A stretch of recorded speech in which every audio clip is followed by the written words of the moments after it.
Está gravando. Então, muito boa noite a todos.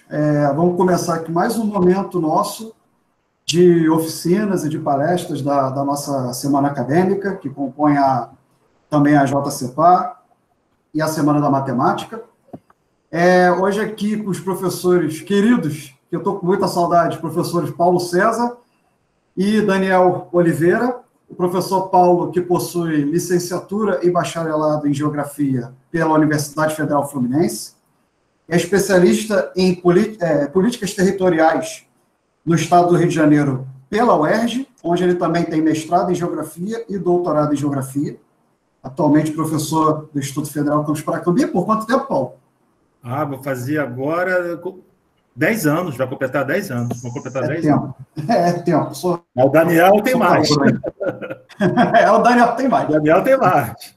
Professor Daniel Oliveira, que possui graduação em Engenharia Mecânica pela Fundação Souza Marques, mestrado e doutorado pelo Programa de Pós-Graduação em Engenharia Mecânica da COP, da UFRJ, atualmente professor efetivo do nosso curso técnico de Mecânica, em Paracambi, e que já conta, como o Paulo deu spoiler, com mais de 30 anos, ou com 30 anos de experiência em diversas áreas da engenharia mecânica, né?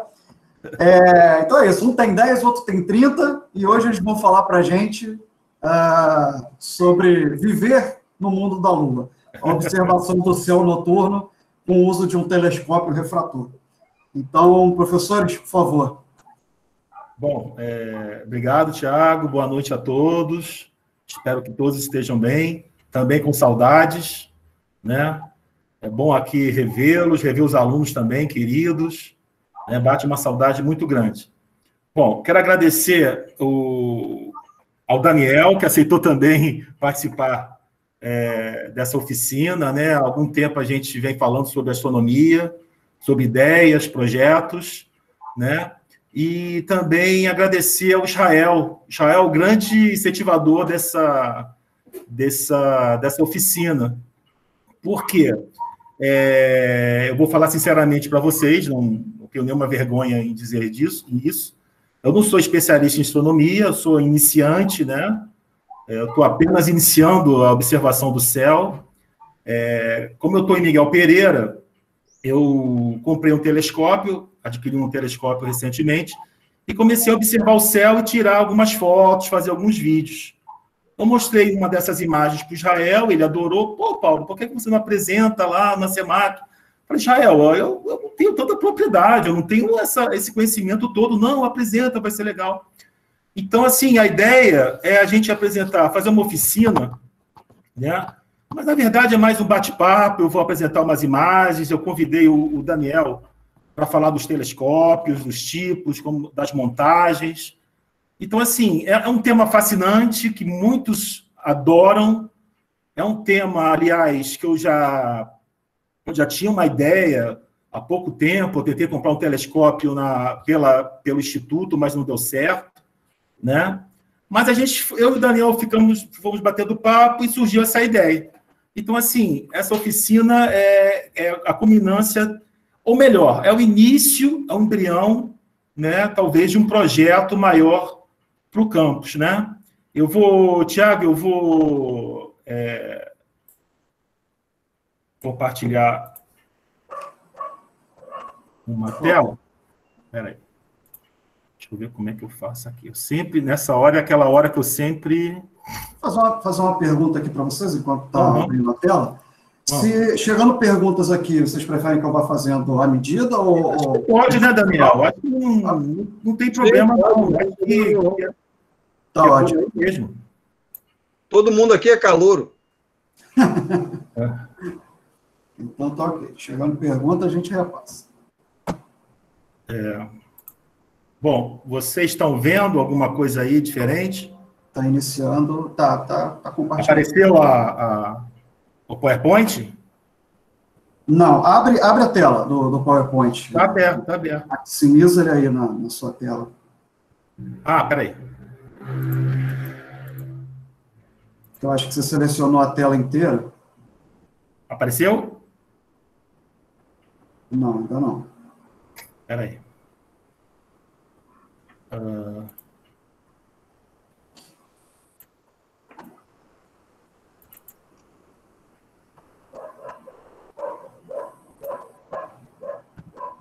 Deixa eu tentar de novo.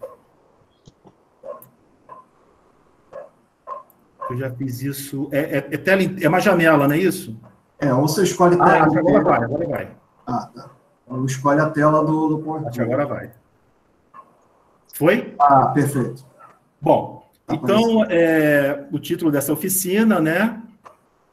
Eu vivo sempre no mundo da lua, um trechinho daquela música, né, do Guilherme Arantes, né? A observação do céu noturno com o uso de um telescópio refrator. Gostaria de começar esse bate-papo com uma frase, né, daquele astrônomo norte-americano, um dos principais do século XX, Carl Sagan, que ele fala o seguinte: em algum lugar, algo incrível está esperando para ser conhecido. Eu acho que essa frase dele conecta muito bem com o objetivo dessa oficina, né? Eu acho que todos aqui amam, né, de uma certa forma, a astronomia. É um tema fascinante, é um tema que nos traz inúmeras questões, inúmeras perguntas, e é um tema que eu adoro, o Daniel também, e calhou da gente, né, fazer essa oficina. Os objetivos da oficina são, de forma bem simples, tá, pessoal? Como eu disse, eu não sou especialista, tá? Exibir imagens, fotos e vídeos da Lua produzidas pelo telescópio refrator de 70 milímetros, apresentar dicas iniciais de observação do céu noturno, bem iniciais, tá, pessoal? Explicar alguns conceitos básicos de astronomia, mostrar os principais tipos de telescópios e montagens, o Daniel já vai falar já sobre isso, divulgar as principais efemérides astronômicas, depois eu vou explicar o que são efemérides, são os principais eventos do mês de dezembro, e muito legal que esse mês nós vamos ter importantes efemérides, depois eu vou mostrar para vocês. No final, vou indicar aplicativos, sites, programas que tratam de forma bem simples a astronomia. Então, esses são os objetivos dessa oficina, tá? Então, eu vou parar por aqui por enquanto. Eu vou passar a palavra para o Daniel, que ele vai abordar, né, a questão dos telescópios. Ele tem uma ideia muito legal, né, sobre esse instrumento aí que vai passar para vocês. Daniel, contigo. Opa, deixa eu tentar carregar aqui.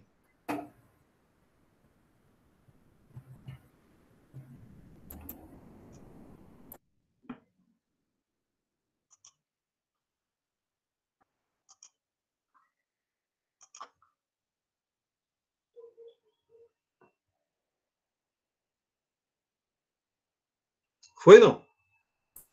Está aparecendo, né? Já? Bom, então eu vou resumidamente aí apresentar um histórico, né, fazer uma introdução, um histórico, vou falar dos dois tipos principais de telescópios, né, que são os refratores e os refletores. Vou falar um pouco da aberração cromática, que é importante aí, que num determinado trecho eu vou comentar o que é aberração, é bom a gente esclarecer o assunto, né? Vou falar de alguns observatórios aí, que inclusive tem aqui no Brasil um grande observatório, e vou falar um pouco do telescópio refletor, que é um telescópio que eu aproveitei a pandemia para fazer em casa, e os seus acessórios, né?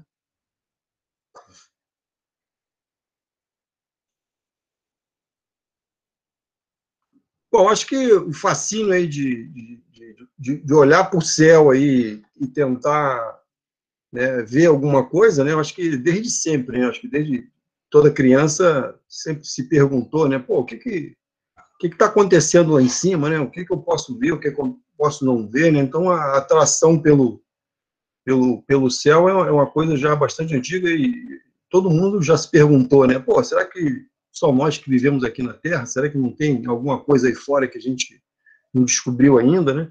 Então, essa motivação de explorar o universo é bastante antiga, né? E, assim, com os efeitos, né, dos desenvolvimentos de tecnologia e melhoria, né, resolução, né, sempre permitiu aí a possibilidade de você ver de maneira mais clara alguns astros, né, as estrelas, né, e é muito interessante porque, assim, a gente sempre se pergunta, né, pô, será que a gente vive sozinho aqui nesse universo tão grande, né? E a astronomia, né, ela sempre é uma ciência que sempre tem, assim, uma relação muito grande com a filosofia, né, com o iluminismo, né? E sempre a gente acaba debatendo aí, caindo em algumas questões filosóficas, né? Sobretudo no mundo que a gente vive, né? Pô? Será que realmente a gente vive sozinho aqui, né? Por que a gente nunca se questiona, né, de maneira mais clara? Poxa, será que existe realmente alguém lá fora, né? Em algum lugar no universo que não existe uma outra pessoa, não tem alguma coisa nova para se descobrir, né? Então, falando um pouco do histórico, né? Na verdade, quer dizer, você vê aí que nos anos de 1500, né, que dois fabricantes de óculos holandeses, né, pai e filho, né, o Zacarias e o Hans Janssen, desenvolveram um dispositivo microscópico, né? Logo depois veio uma primeira patente de um telescópio feito por outro fabricante de óculos holandês, chamado Hans Lippershey, em 1608, né? Você vê que tem bastante tempo, né? Um outro holandês também, Jacob Ametil, solicitou a patente de um telescópio, algumas semanas logo depois do Lippershey, né, que foi um outro fabricante de óculos, né, esse de 1608. Né? Então, a coisa na Holanda era praticamente aí o centro aí do desenvolvimento de lentes, né? Já bem antigo, né? Década de século ano de 1500, né? Então, na verdade, o Lippershey conseguiu a invenção do telescópio e os Janssen do microscópio, né? Então, os dois, cada um conseguiu, na verdade, uma patente. Em 1609, o famoso matemático e cientista italiano Galileu Galilei soube dessas lentes na Holanda e refinou o sistema de Janssen, né? Na verdade, o que ele fez foi adicionar um mecanismo de focalização, né? Esse desenvolvimento do Galileu foi ele foi a primeira pessoa a distinguir montanhas na cratera da Lua, né? Você vê que já naquela época ele conseguiu um feito bastante interessante, né? Porque você imagina o processo de fabricação de lente naquela época, para polir uma lente, né? É uma coisa, não é muito simples, né? Os tipos de telescópios, né, que a gente vai abordar, a gente vai ver alguns deles, mas a gente vai praticamente se fixar em dois deles só, praticamente, né, que é os dois tipos, que é o refrator e o refletor. No caso dos refratores, que é o principal componente é a lente, né, objetiva, né, ela, na verdade, ela tem um ponto focal, onde, na verdade, você pode também fazer uma ampliação, né? E essa ampliação, na verdade, ela é feita e é observada através de um ocular, né? O ocular que eu chamo é o conjunto de lentes, essa lente que acho que todo mundo já deve ter visto no microscópio, né? Aquele conjunto de lentes, né? E é semelhante ao do telescópio, né? Os refletores utilizam espelhos curvos, né? Que realizam a mesma função de uma lente objetiva, né? Em que a luz passa através do vidro e ela é refletida por uma superfície polida. Na verdade, né, os refletores utilizam um espelho curvo que realizam a mesma função da lente objetiva, porém, ela reflete em cima de um vidro, né, que é um material que é polido, na verdade. Então, são dois tipos principais que eu vou mostrar através de algumas imagens adiante. Esse primeiro aqui é o que eu chamo de refletor. Na verdade, a luz ela incide aqui no tubo, reflete nesse espelho primário, ele bate aqui, reflete a imagem num espelho secundário, que ele vai focar uma imagem aqui através da ocular. Né? O segundo aqui é o refrator, que a lente incide diretamente aqui num conjunto de lentes, normalmente um conjunto de lentes, e ele vai focar aqui atrás ou refletir num espelho a 45 graus, que vai focar aqui também num focalizador. Né? Todos os dois conjuntos aqui permitem você adicionar aqui um outro tipo de lente para você ampliar ou melhorar um pouco a qualidade da imagem. Né? E existe um outro tipo de telescópio um pouco mais complexo, né? Normalmente é um conjunto de lentes, né? Que ele é, na verdade, uma composição do primeiro, do refletor. Né? Na verdade, ele usa duas lentes, e às vezes até uma outra. Então, a luz incide nesse primeiro espelho secundário, reflete essa imagem aqui no espelho secundário, e depois ele vai para ocular, né? E dependendo do tipo de ocular, né? Essa aqui, por exemplo, que está montada aqui, ela tem um prisma aqui, né? 45 graus, né? Semelhante a esse do refrator aqui. Isso aqui pode ser usado ou não, tá? Na verdade, é um acessório também, né? Aqui nós temos uma imagem aqui do Galileu, né? Com uma luneta, que esse cara daí foi o primeiro a descobrir aí, ó. Essa outra daqui é uma luneta de Galileu, que é semelhante àquela anterior, porém é uma réplica, né? Essa outra réplica daqui é uma réplica do telescópio de Newton, né? Que é conhecido como telescópio newtoniano. É uma réplica, não é original, é uma réplica. Tá? Existe um outro telescópio de Herschel, né? Que ele utilizou para descobrir o planeta Urano. Todo de madeira, né? Bastante interessante aí, ó. Metálico e algumas coisas de madeira, grande parte de madeira, né? Bom, tem alguns telescópios, né? Esse daqui, por exemplo, é um telescópio de 200 milímetros de diâmetro, né? Bem grande, né? Com 3 metros de distância focal, né? Então, uma distância focal bem grande. Está localizado na USP, em São Carlos, e é um dos maiores refletores de luz do país. Ó. Você vê que, pela imagem, dá para perceber o tamanho dele, né? Comparado aí com a menina que está aí ao lado. Aí. É um telescópio refrator, perdão. Existem outros, né? Esse daqui está nos Estados Unidos, tem um diâmetro de 1 metro e uma distância focal de 19, ó, bem longo, né? Parece que é o maior telescópio refrator em uso atualmente. Né?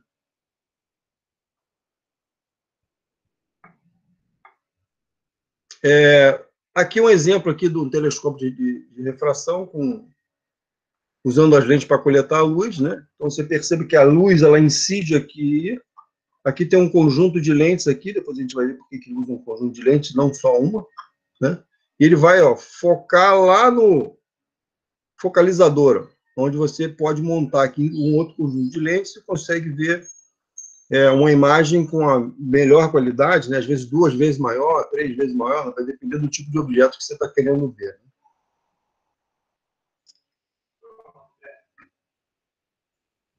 Esse daqui é um refletor, que é a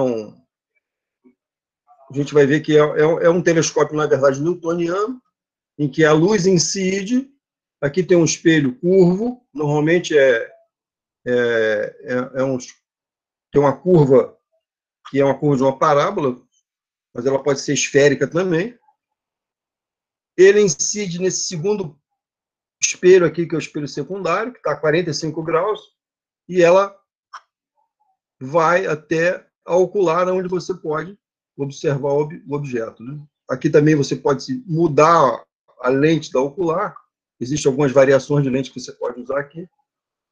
né? Então, é dessa forma que você consegue visualizar bem aí o objeto. Ele tem uma construção bem diferente do que a gente viu anterior, né? E a montagem dele é relativamente simples, não é uma montagem tão complicada. É importante frisar que o espelho primário é uma lente, né? É um espelho, né? Quer dizer, reflete. Então, os telescópios newtonianos são refletores, né? Eles usam um espelho ao invés de uma lente para focar a luz dos objetos. Os telescópios refletores foram inventados por Isaac Newton para evitar os problemas de aberração cromática encontrados nos refratores. Eles usam um espelho curvo para focar a luz em um segundo espelho plano, né, que é o espelho secundário, da qual a luz é direcionada para uma ocular, né?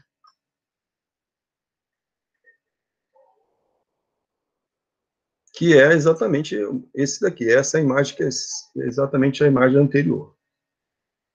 Existe uma variação desse telescópio, que é o Cassegrain,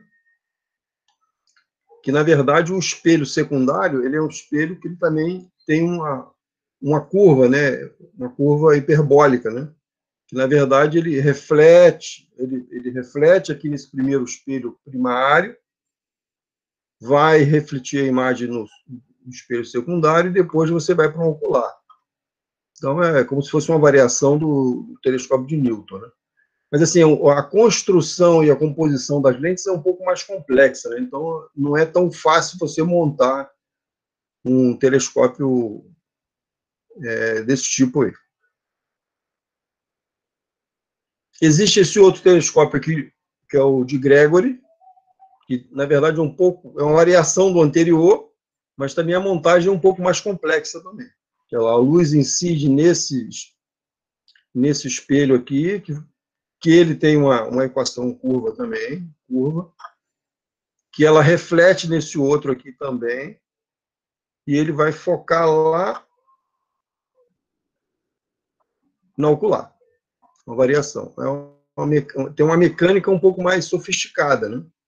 Quer dizer, isso acaba encarecendo um pouco aí a construção. Esse outro daqui também, que é uma variação do anterior, você vê que aqui eles colocaram aqui um espelho plano aqui para desviar para um ocular, né, que está na lateral do tubo, né? Então é uma mecânica também um pouquinho mais sofisticada. A questão da aberração cromática, né, que foi comentada no slide anterior, né, é exatamente um fenômeno que acontece com os raios de luz, né, é devido a diferentes comprimentos de onda, né? Então, na verdade, o que acontece nada mais é do que quando você incide uma luz branca num prisma e que ela acaba derivando em outras cores, né? Então, ela vai acabar fazendo distâncias focais diferentes, né? Então, isso, às vezes, quando numa fotografia que você bate ou olhando através de um binóculo, às vezes, ou até olhando para o céu também, né? Você, às vezes, vê várias cores ao mesmo tempo, né? Exatamente isso que está acontecendo ali, uma aberração, né? Então, na verdade, o que acontece é isso aqui, ó. Quer dizer, a luz, ela incide de um lado, né? E depois ela sofre uma refração, né? Devido à diferença de meio, né?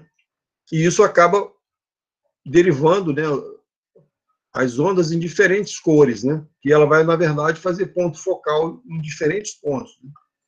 Então, o que se faz, na verdade, é usar um conjunto de lentes de maneira que você corrija essa diferença de foco, né?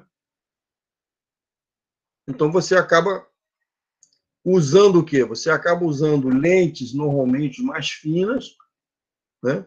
Para que a luz ela percorra uma diferença, né, uma espessura menor, um índice de refração baixo, né? Para exatamente poder diminuir esse ângulo, né? Também é possível fazer justaposição de lentes, que é isso que normalmente se faz, né? Usar mais de uma lente, né? E vai acontecer exatamente isso aqui, ó, que é mostrado aqui nessas duas imagens, né? Quer dizer, na primeira imagem aqui você vê que a luz incide né? E ela é corrigida pela segunda lente, né? E acaba incidindo as duas cores, né, exatamente no mesmo ponto focal, diferente das outras aqui. Então, isso aí é o que a gente chama de aberração.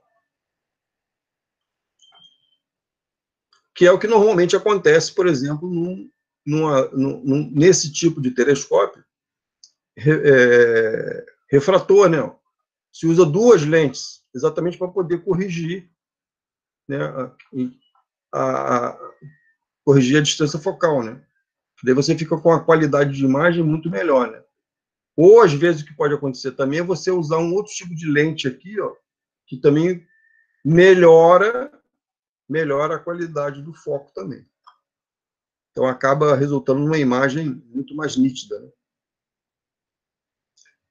Bom, existe aqui um outro observatório que também vale a pena comentar, né? Que esse telescópio tem 10 metros de diâmetro, né? É muito grande, né? Ele está no Havaí, nos Estados Unidos. Então, é um dos equipamentos mais maior, né? Um dos maiores do mundo. Tem um outro observatório de Canárias, também tem 10 metros de diâmetro. É considerado o maior telescópio óptico da atualidade, localizado nas Canárias, na Espanha. Bem grande aí.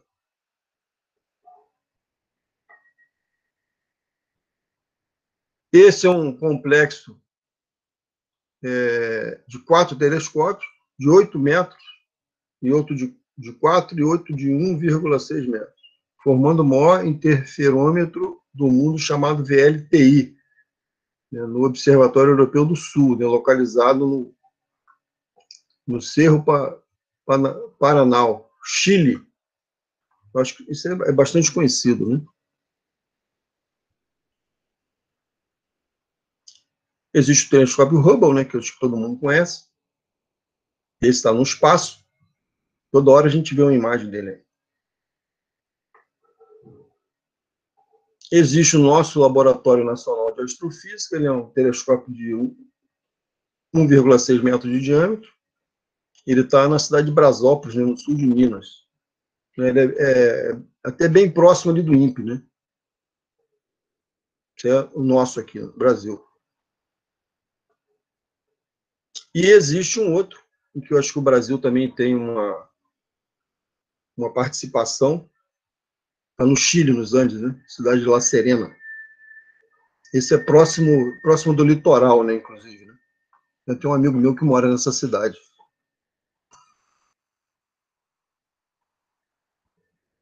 Bom, eu vou falar aqui sobre alguns acessórios, né, de um telescópio refletor, né?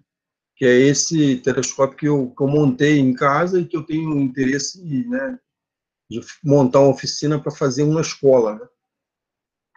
Então, ele é composto de um espelho primário, um espelho secundário, né?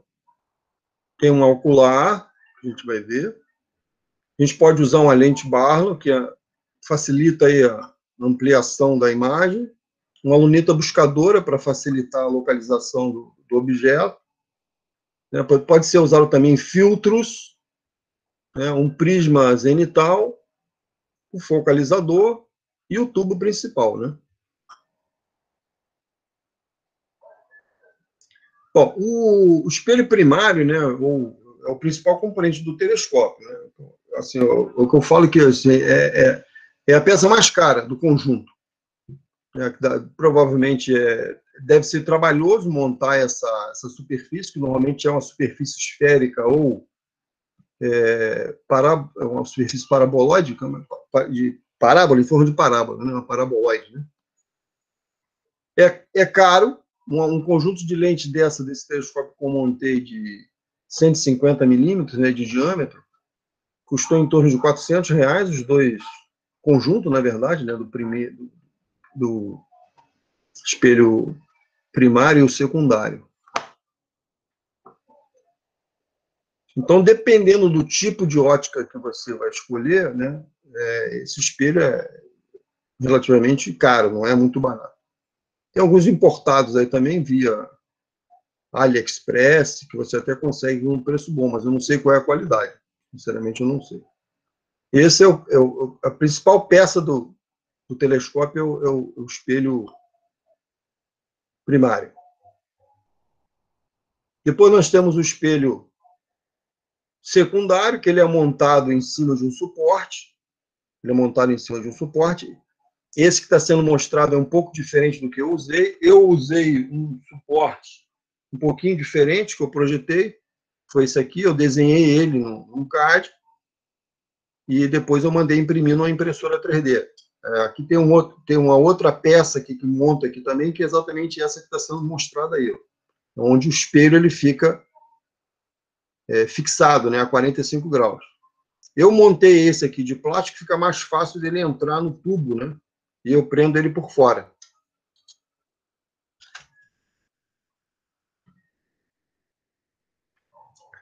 Tem as oculares que você tem vários tipos de oculares, isso aí vai depender do tipo de investimento que você vai fazer, e algumas são caras, né? E às vezes tem umas que são muito específicas, então às vezes não vale a pena. Tem algumas que são as mais em conta, as mais baratas, que você encontra aí com mais facilidade, com um preço bastante acessível, né? Ela vai exatamente montada no focalizador, exatamente para você, com o focalizador, ajustar ali a distância focal e você poder calibrar a imagem para você obter ali uma imagem boa, né, de boa qualidade. Os tipos de oculares que você pode ter, são várias aí que você tem. Eu, por exemplo, eu uso essa aqui, essa PLOS, e eu tenho uma outra composição que é a Barlow, que é exatamente essa daqui, permite você fazer uma ampliação de 1,5, 2,5, 3, né? Repare que aqui são duas lentes, ó, exatamente para evitar aquela questão da aberração cromática. Como essa daqui também, ó. Repare que todas elas praticamente têm duas lentes, exatamente para facilitar a obtenção de uma imagem sem aquele tipo de aberração, né? Aqui ele comenta alguma coisa sobre os tipos de lentes, né? Da Kelmer, a PLOS, que é essa exatamente que eu escolhi para usar. Tem duas lentes, ó, exatamente para melhorar a questão das imagens com aberração cromática. Ela tem uma visão de campo de 50 graus. Repare que tem outras que estão até 85, ó. Porém, é uma lente mais sofisticada, né? Você vê que pela composição de lentes, né, ó, acaba encarecendo, né? Então, as duas que estão bastante usadas aí é essa Kelmer e a PLOS. As lentes Barlow, como eu comentei, né, que são usadas para exatamente você poder fazer a ampliação da imagem, né? Esse tipo de ampliação é 2,5 vezes, 3 vezes, até 5, né? Acho que talvez tenha até mais. Então, você consegue ver nitidamente um objeto. Por exemplo, a Lua, por exemplo, dá para você ver muito bem as crateras, né? Você tem uma imagem bastante nítida. Eu uso uma dessa de 2,5. Dá para fazer uma imagem muito boa. A luneta buscadora, que ela normalmente é montada no tubo, exatamente para você primeiro focalizar a imagem por aqui, porque ela tem um campo de visão melhor, né? Então você procura o objeto por aqui primeiro, focaliza ele, para quando você olhar na ocular do tubo, né, do telescópio, você já está com o objeto enquadrado, então fica mais fácil de você localizar o objeto por aqui, em vez de ficar procurando direto pelo ocular, né? Os filtros que você pode colocar também para exatamente poder visualizar ou bloquear parte da luz, né, dependendo do que seja, ou evidenciar uma determinada cor, né? Então, você pode usar filtros, né? Por exemplo, se você quiser fazer uma observação do Sol, por exemplo, você vai ter que usar uma. Porque você não vai olhar para o Sol através do telescópio, que você vai ficar cego, né? Então, normalmente, você usa um filtro, né? E no caso do Sol é um filtro com uma cor escura, né? Bastante escura. Esse prisma zenital, que é exatamente o que você pode colocar lá no focalizador, no caso dos telescópios refratores, normalmente se usa. Eu acho que até o telescópio do Paulo tem um desses. É exatamente para te facilitar, né, na hora da montagem e posicionamento do telescópio, você ter uma facilidade melhor de ver a imagem, né? Fica mais cômoda, né? Que é exatamente como está mostrado aqui na buscadora, ó, que eu mostrei aqui, ó, tá vendo? Isso aqui está montado aqui, ó. Exatamente para facilitar, em vez de você olhar por aqui, você olha por aqui, ó. Fica mais fácil na montagem lá do tubo. Vocês vão ver mais adiante aí. Esse é o focalizador, né? Que é aqui que você vai colocar o ocular, né? Ou uma lente Barlow, né? Ou as duas, dependendo da situação, né? E aqui, com essas duas rodinhas aqui, exatamente você calibra, né, afasta ou aproxima o ocular para você obter uma imagem, né, focalizando o objeto de maneira mais rápida, né? Ajusta e você vai obter uma imagem bastante interessante. Bom, no caso de fotografia, que você pode também fazer é buscar adaptadores, né, dependendo do tipo de máquina que você vai usar, né? Se você vai tirar a tua lente objetivo da tua máquina, se for uma máquina convencional, né? E você adapta um dispositivo que você vai possibilitar colocar a tua máquina lá no focalizador. Então, vai ficar uma montagem desse tipo aqui, ó. Ó. Então, você tem o focalizador aqui, né? E um anel em forma de T, que é para adaptar na máquina, e um outro anel para adaptar nesse adaptador que vai na máquina, para você poder montar ele aqui no telescópio. Então, você consegue fazer a montagem da máquina aqui. Agora, é claro que, dependendo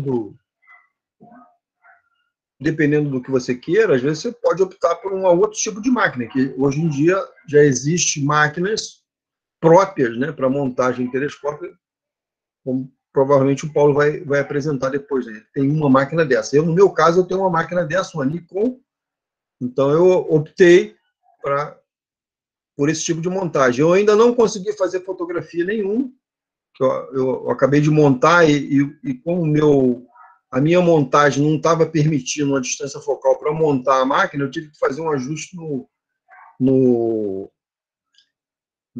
suporte do espelho primário para aproximar mais o espelho, exatamente para o ponto de foco ficar fora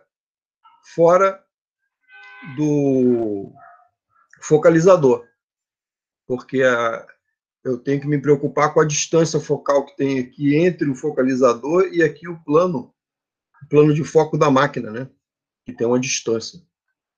Então, preciso ajustar isso. Eu não consegui fazer foto, mas logo que eu conseguir fazer uma foto, eu vou apresentar isso aí. O tubo, né? Que é o elemento do telescópio principal, que é onde você vai montar o conjunto, né, de espelhos, né? O focalizador, né? A ocular, que vai aqui na ponta, né? E a luneta buscadora, né? Exatamente para você poder ter o conjunto todo montado e você permitir a visualização mais cômoda, né? Agora, tudo isso aqui ele tem que ser montado em cima de um tripé, né? De uma base, né? Ou uma montagem, né?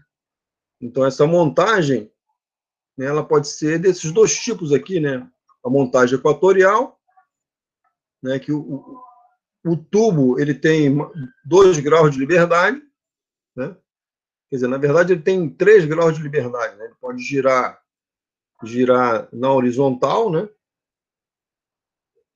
Na vertical, quer dizer, ele gira em torno de X, de Y, e tem um outro eixo aqui, ó, que ele vai girar em torno dele também. Então, são 3 graus de liberdade que você tem aqui. E esse outro tipo de montagem azimutal aqui, você tem, né, a inclinação, vamos dizer assim, né, a inclinação e o giro, né, que vai produzir, na verdade, praticamente o mesmo efeito. Né?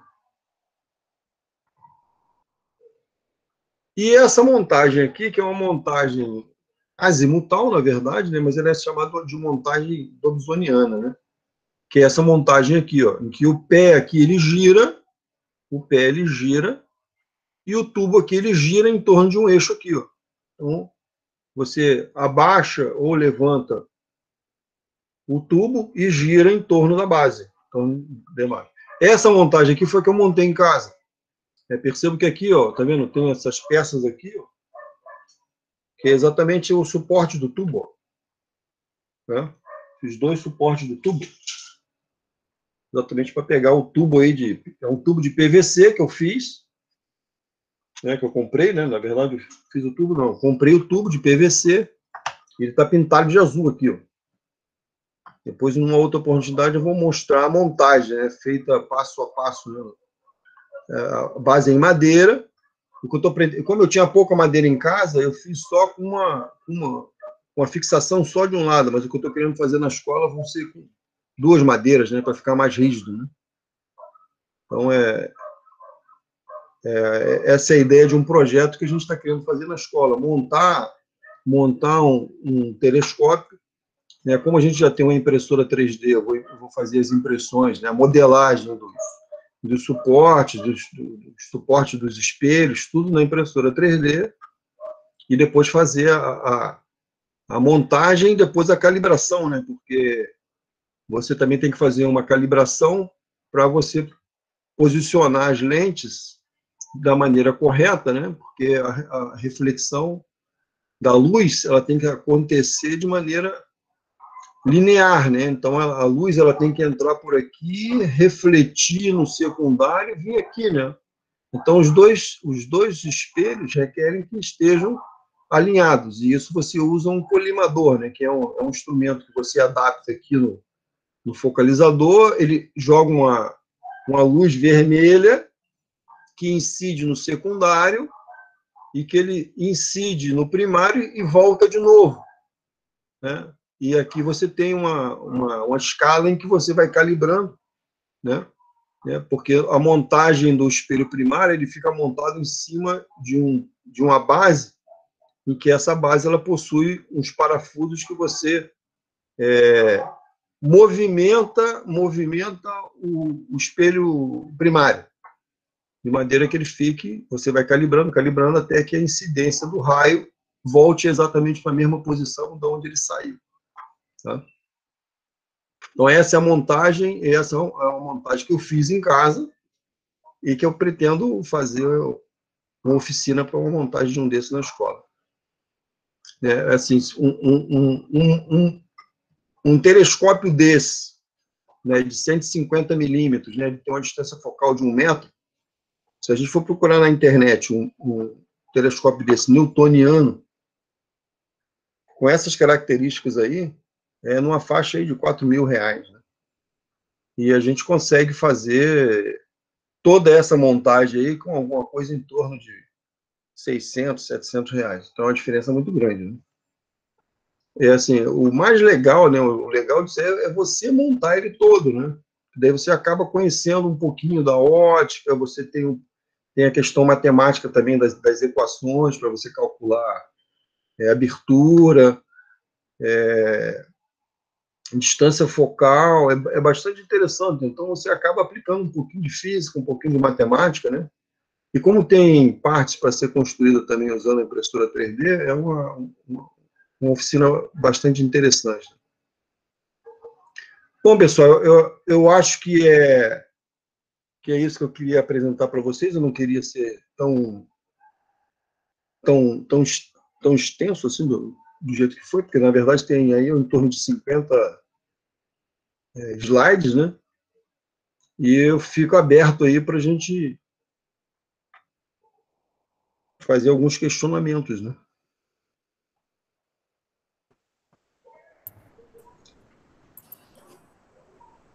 Pessoal, alguém tem alguma pergunta para essa primeira parte? Se alguém tiver, pode mandar no chat. Oi. Daniel, fala um pouquinho daquele observatório que a gente tem lá na escola. Como é que tá para liberar aquele observatório lá? Como é que tá o processo? Na verdade, aquele observatório que a gente tem lá na escola, na verdade, eu descobri que não é um observatório, né? Não? Não, não é um observatório. Na verdade, ali é uma cúpula, né, que você pode projetar a imagem nele. É como se fosse um... Como é que chama? Um planetário. É um planetário, exatamente, é um planetário. Sim, Então, a ideia, na verdade, era fazer uma reforma ali, né? Porque aquilo ali é bastante antigo, né? Eu acho que faz parte do patrimônio da escola. Eu já até conversei com o Davi a respeito disso. E isso aí, provavelmente, ele deve estar catalogado em algum lugar, provavelmente. Isso aí teria que ver aí aonde está catalogado ele, porque deve estar, porque é bastante antigo, né? Sim, legal. Onde seria uma possível instalação desse telescópio depois de terminado lá na escola? Não entendi. Seria um provável local de instalação para esse telescópio lá na escola, quando tivesse terminado? Não, não, esse que eu montei em casa, é um telescópio pequeno, né? Então ele é móvel. Então ele na verdade, é um telescópio itinerante, né? A gente pode levar ele para onde quiser. Mas se tivesse um ponto de observação lá, já determinado, seria melhor, né? Ah, sim. Só que ali, onde está aquela cúpula lá, talvez não fosse o ideal, né? Porque ali tem árvore, né? Então, o ideal é você usar um telescópio desse tipo aí num lugar mais descampado, né? Ou alto, né? Uma torre daquela lá do prédio, tivesse um ponto de... Pois é, na torre do prédio, aí sim, com certeza. Uma abertura, um teto que pudesse abrir e fechar, seria interessante. Mas eu acho que de uma janela ali, eu acho que já dá para... Assim, teria que ver a posição de observação, né? Da Lua, onde está ela, numa determinada época do ano. Hein, Daniel? Sim. O ideal seria usar aquela cúpula como projeção, né? A gente utilizaria o telescópio em tempo real e jogaria as imagens, né, para os alunos assistirem lá no planetário, né? Conectando um computador, né, e a máquina fotográfica no telescópio, aí fica fácil, né? Porque daí você pode projetar a imagem que está no computador lá na cúpula. Espetacular. Ou então fazer uma filmagem, por exemplo, e depois projetar lá, né? Eu acho que seria mais interessante, né? A filmagem fica muito, muito interessante. Fotografia também, as fotografias também. Né? Sim. Alguma pergunta, gente? Teve um menino que levantou a mão, mas acho que abaixou. Alguém quer? Ou a gente passa agora para o segundo momento, para o Paulo? Luciana comentou aqui. Eu fui a um planetário inflável montado pela UFRJ. Vinha, inclusive, em escolas. Olha aí. Pô, legal, hein? Tá? Interessante. Para ter a visita, interessante. A Universidade Federal, eles têm um observatório ali do Valongo, no centro da cidade, na Praça Mauá, né? Deve ter sido alguém dali, provavelmente. Né? A menina não sabe de onde é, né? Será que ela... Sabe, você? Oi. Foi um evento de ciência no UFRJ. Foi montado pela própria UFRJ, era um planetário inflável, fazia projeções de estrelas, e eu conversei com a responsável na época e em escola. Era só se cadastrar no site, não lembro qual, que isso foi em 2000 e lá vai número, e em escola. Eu posso ver se eu recupero esse link, que eu conheço o pessoal que me levou nesse evento. Aí eu vejo para você. Tá, mas provavelmente deve ser do pessoal do Valongo, que é ali na Praça Mauá. Não sei É bem provável, porque lá tem um observatório, o pessoal da parte de de observação, normalmente eles têm um laboratório grande ali. Tem alguém que me perguntou aí sobre a construção, né? Quanto tempo eu demorei para... Miguel perguntou quanto tempo levou para montar. Bom, na verdade, assim, se eu pegasse todo dia direto para fazer, porque assim, o que demorou um pouco mais foi a confecção da lente. Porque assim, eu demorei mais de um mês para para me receber a lente. Porque assim, eu fiz o pedido, né? Aí enquanto o material não chegou, né? Porque assim, eu comprei os espelhos, né? O jogo de espelhos, comprei o focalizador e a luneta buscadora. Isso aí eu comprei pelo Mercado Livre. O tubo foi um tubo de PVC que eu comprei de 6 metros, eu usei 1 metro dele, e praticamente eu usei, assim, talvez, eu acho que eu tenha gastado no máximo, acho que umas 2 semanas para montar, né? Porque assim, se eu fizesse tudo de uma vez, né? Porque talvez eu gastasse aí uns 3, 4 dias, né? Uma vez com todo o material em mãos, 3 ou 4 dias, né? Se tiver todo o material em mãos, você faz em 3, 4 dias. Né? Porque assim, você tem que cortar o tubo, depois eu lixei o tubo, aí eu pintei, né? Fiz a furação, né? Porque a primeira coisa que você tem que saber também na hora da montagem é porque você precisa saber da distância focal que a lente tem. Porque quando você compra a lente, o cara tem que te informar qual é a distância focal, mas ele não sabe te precisar, porque isso aí vai depender do processo dele lá, né? Aí, em torno de 1 metro, mas aí, na verdade, não é 1 metro, é 1,45 m, né? Porque na hora de você montar, para você posicionar o focalizador, né? Você tem que garantir que a medida, né, do posicionamento do espelho primário e o espelho secundário tem que ser preciso.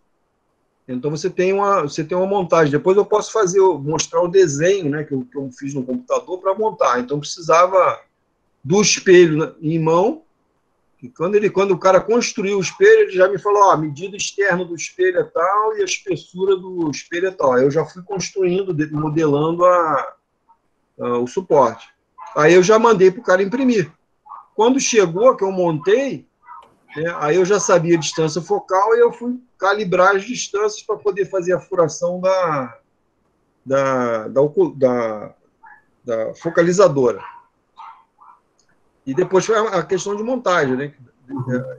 Calibrar. Mas a pintura demora um meio-dia para você fazer, né? Depois você tem que fazer uma outra pintura também, porque tem que pintar de preto pelo lado de dentro, isso é importante, exatamente para não ter reflexão de luz interna, né? Da luz incidir numa outra parte interna e acaba estragando aí a imagem. Né? Então, na verdade, a gente pinta o tubo todo de preto no interno, né? Tanto é que o suporte eu fiz questão de fazer em preto também, ó, imprimir em preto exatamente para não dar problema. E a montagem. Então, é uma semana, vamos dizer assim, de trabalho, né, que eu praticamente fiz aqui em casa, uma semana, mas eu não trabalhava direto, até porque eu tinha outras coisas para fazer, né? Mas é um trabalho interessante fazer com os alunos, pegar uma madeira, cortar a madeira, né, lixar, pintar, então é um trabalho bem legal. Né? E assim, como tem a parte de design também, do desenho no computador, né, a fabricação das peças, então você vê o processo de fabricação do objeto, né, de uma maneira bem interessante, né, desde o zero, né? Quer dizer, lá várias camadas, né? Vai produzindo as peças, vai... então depois você vê o negócio montadinho funcionando, é bastante interessante. Algumas faz no computador para imprimir, outras faz à mão. E é legal porque assim, você faz o desenho da peça no computador e leva na impressora e a impressora vai lá e faz, né? Aí você vê o negócio na tua mão, né? O negócio leve. E foi um negócio que você fez do zero, né? Deixa eu registrar aqui uma coisa, só para registrar mesmo, porque o Paulo já abraçou a ideia. O Luiz Henrique colocou, caso consigam colocar um telescópio no prédio, além de ser livre para os alunos aprenderem mais, não seria uma boa ideia ter um grupo de astronomia? E aí a Adriele e o Miguel vieram dando apoio e o Paulo botou, vamos montar um clube de astronomia. Me chamem, me chamem, porque a ideia é linda. A ideia é excelente. E tem uma matemática interessante ali, porque a curvatura do espelho, né, como é uma parábola, né, que o pessoal usa, né, então tem um cálculo ali o que se usa. Eu esqueci agora o termo que eles chamam, mas na verdade é como se fosse uma corda, para saber exatamente a medida da parte mais externa do espelho até a parte mais baixa, né? Sim. Então, tem uma medida. E, às vezes, o que você faz para reduzir o custo do telescópio? Você compra um espelho, você pode comprar um espelho desses que usam em cabeleireiro, né? Uhum. Então, para você descobrir qual é o raio de curvatura, você precisa usar umas equações matemáticas para descobrir, né?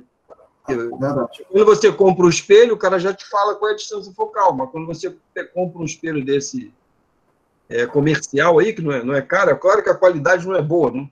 Mas dá para brincar, né? Dá. Então você precisa acabar usando ali um recurso da matemática para descobrir qual é o raio de curvatura, né? Sim. Eu fiquei atento a você falando aquela questão dos ajustes, né? Uma peça, acho que não encaixou direito, você teve que ajustar um pouco para poder fazer o... Na verdade, quando você monta os espelhos nos suportes, né, para você poder observar o objeto, os dois espelhos eles têm que estar alinhados, não podem estar... Né, porque, na verdade, os espelhos têm que ficar paralelos, né? Então, para garantir que os espelhos fiquem paralelos, quer dizer, paralelo não, porque um fica inclinado a 45, né? Mas, na verdade, assim, para você garantir que o ponto de foco está exatamente no focalizador, você precisa usar um equipamento que chama colimador. Esse colimador a gente compra ele tem é como se fosse uma lanterninha laser, né? Que ele entra justinho no focalizador e emite uma luz vermelha. Essa luz vermelha ele incide no espelho secundário, que reflete e bate lá no primário e volta. Porque é um espelho, ele vai voltar. Se ele voltar no mesmo lugar, né, aí ele vai estar calibrado. Uhum. Né? Mas é muito difícil acontecer isso. Então, quando você está calibrando ele, você exatamente precisa ter 3 parafusos, né, que são esses 3 parafusos que você tem aqui atrás, ó, exatamente para poder o espelho ele fazer um movimento, né? E a gente usa 3 pontos só, né, para garantir exatamente esse plano aí Sim. Né? Então você faz esse movimento aqui, ó. Então a luz ela reflete e vai bater lá no secundário e vai lá no ponto de foco no focalizador. Então isso dá um pouquinho de trabalho, mas isso é no final já, né? Tá certo. Vamos tocando aqui para dar tempo do Paulo mostrar a parte dele, mas antes, enquanto o Paulo vai colocando a parte dos slides dele, o Vanduc levantou a mão aí, acho que ele quer fazer uma pergunta. Ampliação. Quanto de ampliação esse telescópio que você fez tem? Eu estou usando uma lente que eu consigo uma ampliação de 2,5 vezes com a Barlow, com a lente Barlow. Agora, ampliação total, agora eu não lembro, eu tenho que fazer as contas lá, porque eu nem me preocupei muito com isso, mas depois eu posso ver e posso falar. Mas não dá para aproximar, não? Não, dá para aproximar, então. Dá para aproximar. Com a lente que eu tinha ocular, a imagem da lua já fica muito boa, mas eu não sei exatamente quantas vezes maior fica. Eu tenho que fazer um cálculo lá. Porque, na verdade, o que eu fiz? A primeira vez que eu usei, eu já coloquei a Barlow, que é uma lente que você adapta na ocular, que já te dá 2,5 vezes. Então, a imagem fica muito próxima da Lua, mas exatamente qual é a escala, eu não sei. Teria que fazer uma conta aí. Mas, se não me engano, eu tenho uma razão de... Uma razão F, né, como todo mundo fala aí, de 1:8, se não me engano. Que é, na verdade, a relação que eu tenho entre a distância focal e a abertura do telescópio, né? Valeu. Vamos então para a segunda parte, Paulo? Vamos. Daniel, obrigado, muito interessante, muito promissor. Já tem adeptos aqui já no chat. Galera querendo ver isso pronto. Não, legal. Tem mais alguém que queira perguntar depois? Fica à vontade. Hein? Ótimo. Acho que você vai ter que parar de compartilhar aí para o Paulo poder jogar. Deixa eu ver como é que eu faço. Deixa eu parar aqui a apresentação. Foi? Foi, saiu aqui. Paulo, me escuta? Tô sim. É só um segundo, peraí. Tá legal. O Vandu quer perguntar ou esqueceu a mão? Só esqueci a mão, foi Esqueceu mal. a mão no pé. Estão vendo aí? Não cansa, né? Não cansa, tá bom. Cansa, né? Tá aparecendo, Paulo. Tá aparecendo? Tá aparecendo. Tá bom. Qualquer coisa aí, Thiago, você me avisa, tá? Pode deixar. Bom, então, parabéns ao Daniel por esse projeto aí dele, é muito, muito interessante. E é legal, né, que a astronomia, ela abraça vários campos do saber, né? Talvez todos. Eu não vejo nenhuma disciplina que não possa se encaixar nessa temática, né? Então, a gente está com esse... Tomara que essa oficina seja um processo aí, um embrião para um clube de astronomia no campus, né? Bom, gente, então, assim, vou tentar complementar a fala do Daniel e apresentar algumas dicas, né? A observação do céu, ela ocorre de duas formas, né? A direta, que pode ser por olho nu ou por instrumentos, telescópios, binóculos, não é isso? E de forma indireta, que é a ideia do planetário, né? O planetário é uma simulação, é uma observação indireta do céu. Caso a gente utilize aquele planetário ali fora, seria uma forma direta. A gente produziria as imagens e projetaria ali naquela cúpula. É uma ideia, né? Eu vou dar dicas da gente observar o céu de olho nu também, tá bom? Eu preparei aqui umas dicas que podem ajudar a gente a ver alguns astros no céu. Bom, primeiramente, pessoal, a gente tem que entender que ao observar o céu, a gente está vendo o passado, tá? A luz, ela percorre um caminho, a luz das estrelas, as luzes refletidas dos planetas, da Lua, né? Eles levam um tempo para chegar na Terra. Por exemplo, a luz solar leva 8 minutos para chegar na Terra. Quando a gente está vendo o Sol, a gente vê ele há 8 minutos atrás. Então, já é um passado. Agora, imagina a Andrômeda, que é a galáxia que está a 2,5 bilhões de anos-luz da Terra. Me corrigem aí se eu estiver errado, tá? Mas eu acho que um ano-luz tem em torno de quase 10 trilhões de quilômetros. Ou seja, uma estrela em Andrômeda, a luz dela para chegar aqui na Terra levaria 2,5 bilhões de anos. Então, quando a gente olha para o céu estrelado, a gente está vendo um céu, né, no passado. A gente, às vezes, não para pensar nessa questão, né? Bom, adquirir um instrumento, um telescópio no Brasil não é uma coisa muito fácil. Primeiro, que são importados, né? São caros, muitos têm uma qualidade duvidosa, né? Por exemplo, eu selecionei aqui no Mercado Livre alguns instrumentos. Esse Celestron é digamos assim, que é um dos melhores telescópios, né, no mercado. Ele é norte-americano. E olha só o preço desse equipamento aqui. R$15 mil. Tem outro aqui de 127 milímetros, quase 4 mil reais.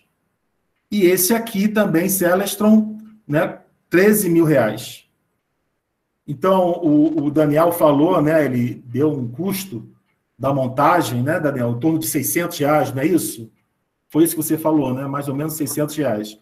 Então, percebam que esse projeto dele, ele tem, né uma capacidade assim, muito legal, uma ideia muito legal que pode vingar devido ao baixo custo, né?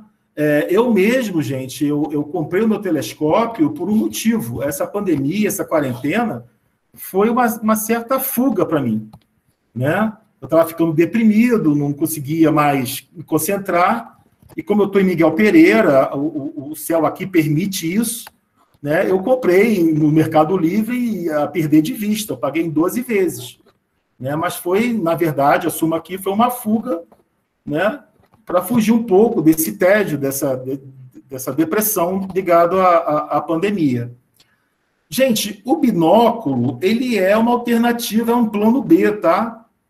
Eles são bem mais baratos e eles geram uma imagem interessante, né? Para quem não tem recurso para adquirir no início um telescópio, ou quem já tem um binóculo, ele permite você visualizar alguns astros e talvez vocês vão ter uma surpresa a observar, né? Ele amplia o campo de visão, a luminosidade é interessante, ele só não tem o poder de ampliar.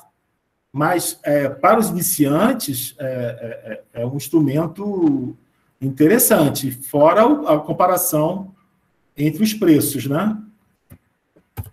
Bom, gente, esse aqui é o meu telescópio que eu adquiri, tá?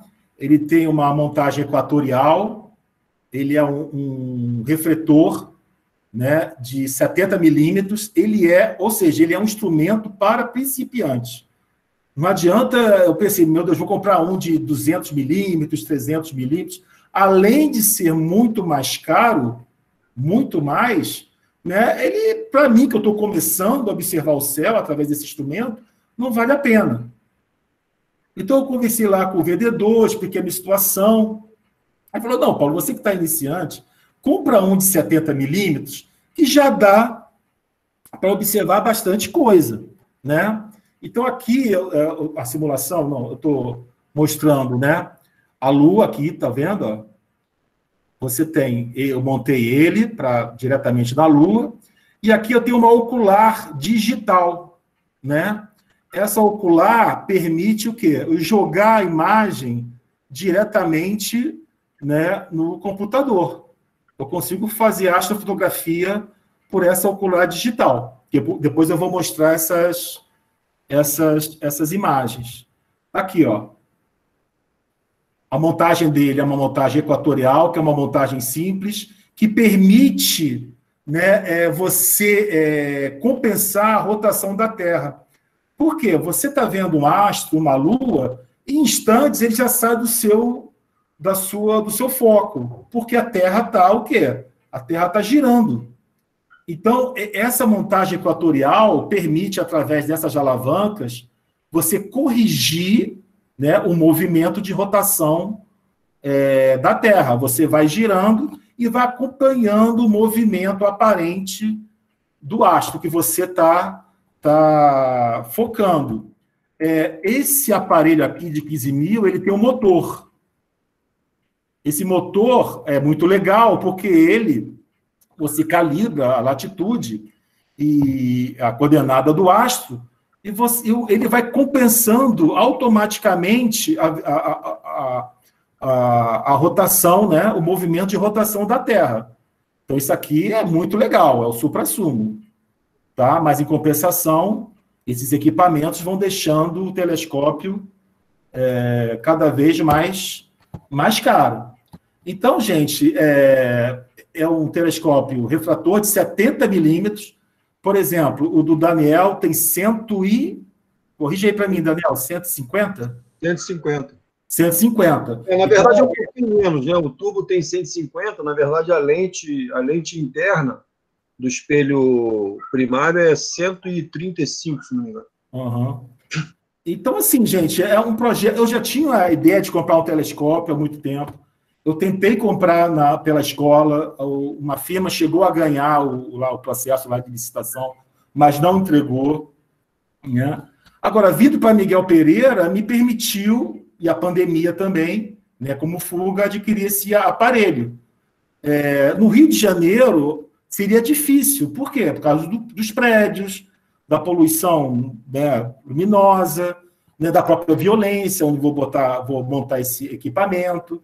Então, foi uma conjunção aí de fatores e fizeram, eu adquiri esse equipamento, e foi crescendo, conversando com o Daniel, e essa ideia está aumentando e vai culminar num projeto para a escola. Bom, gente, aqui tem os conceitos iniciais de astronomia, né? O primeiro deles é efeméride astronômica. O que é uma efeméride, gente?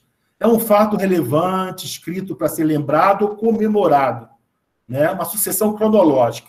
Na astronomia, uma efeméride é um evento, tá, pessoal?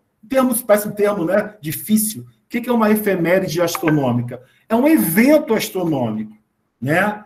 Eu dei vários exemplos aqui, ó. Horários e datas das fases da Lua, mudanças das estações de ano, o horário de nascer e pôr do Sol, eclipses lunares, solares, passagens de cometas, conjunções de astros, etc. São exemplos de efemérides.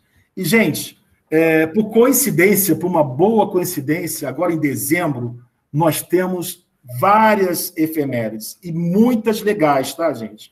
Olha só, por exemplo, e muitas podem ser vistas a olho nu, tá? Enquanto a gente não monta um telescópio, enquanto a gente não leva o telescópio lá para Paracambi devido à pandemia, a gente vai vendo, a gente vai se adaptando. Olha só, no dia 12, agora mesmo, eu tenho uma conjunção de Vênus com a Lua, ou seja, a Lua e Vênus no céu vão estar o quê? Muito próximos. Então vai ser muito fácil visualizar. Dia 13 e 14 de dezembro, nós temos o pico da chuva de meteoros geminídeas. Eu vou explicar depois, como ver também. Eu vou explicar o que são esses meteoros. Dia 14 de dezembro, tem uma lua nova que vai gerar um eclipse total lá no sul da América do Sul e parcial aqui no Brasil, tá? Aqui no Rio de Janeiro, nós vamos poder assistir esse eclipse parcial do Sol. Dias 16 e 17 de dezembro, né? O encontro da Lua com Júpiter e Saturno, né? Mais um alinhamento aqui. Olha só que legal. E vocês podem assistir tudo a olho nu, com exceção, claro, do eclipse parcial do Sol, que a gente não pode observar o Sol de forma direta, como o Daniel passou aqui. Dia 21 de dezembro, o solstício de dezembro, o solstício de verão, é o início do verão aqui no Hemisfério Sul. E o mais legal, gente, no dia 21 de dezembro, nós vamos ter a conjunção de Júpiter com Saturno.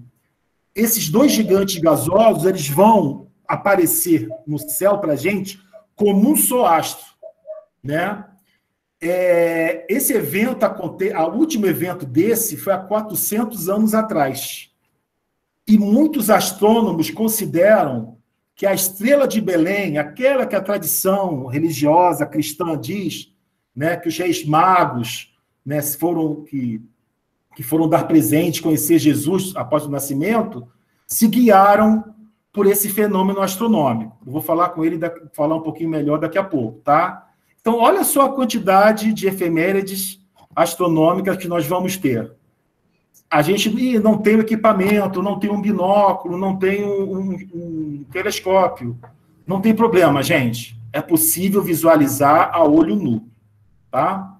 Eu vou dar dicas para a gente ver melhor essas efemérides, tá? Bom, gente, o segundo conceito interessante é de esfera celeste. Qualquer observador do céu, ele está inserido, né, numa esfera, né, que nós chamamos de esfera celeste, né? Está no centro de um grande hemisfério celeste. Assim, o céu na astronomia é idealizado como uma grande esfera, a esfera ou abóbada celeste, que está centrada na Terra. Então, é nessa esfera que você vai ver o movimento aparente dos astros.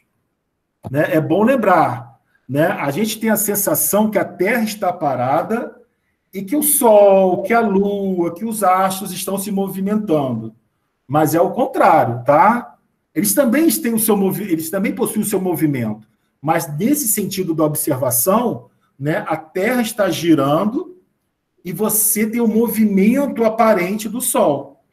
da Lua ou das estrelas, que ocorrem sempre de leste para oeste. Por quê, gente? Porque a Terra gira no sentido oeste-leste.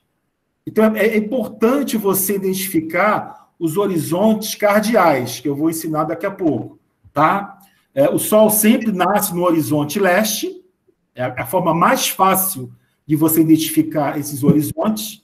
O Sol sempre nasce no horizonte leste e se põe no horizonte oeste. A mesma coisa a Lua, a mesma coisa, né, as estrelas. Então é importante você identificar. Não precisa de uma bússola, né? Você pode, de forma bem tranquila, encontrar esses horizontes, e até os aplicativos também permitem isso, como o Stellarium também permite. Tá?